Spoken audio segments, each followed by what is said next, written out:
Hello friends, মই IG educational ব্লগৰ পৰা আপোনালোকক স্বাগতম জনাইছো আৰু লগতে আগতীয়াকৈ আগন্তুক ৰঙালী বিহুৰ শুভেচ্ছা জ্ঞাপন কৰিছো।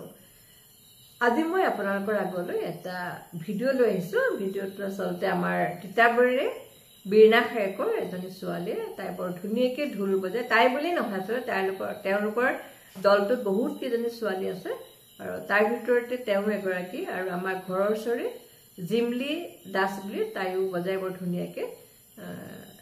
মই গোটেইকেইজনীৰ ভিডিঅ' এটা আপোনালোকৰ আগত পাছত আগবঢ়াম। এতিয়া কিন্তু অকল মালা দত্তই অকণমান ভিডিঅ' কৰি দিছে, তেওঁৰ ভিডিঅ'টো আপোনালোকলৈ আগবঢ়াইছোঁ কাৰণ তেওঁলোক এতিয়া কৰ্মব্যস্ততাৰ কাৰণে গোটেইখিনি একেলগে লগ হ'ব পৰা নাই আৰু বৰ ধুনীয়াকৈ তেওঁলোকে ঢোল বজায়। আৰু যোৱা বছৰ তেওঁলোকে CM ছাৰৰ ঘৰত গৈ পেলাই বিহু মাৰি আহিছে আৰু ৱৰ্ল্ড ৰেকৰ্ডতো মানে যোগদান কৰিছে আৰু বিভিন্ন প্ৰাইজ চাইজো পাইছে।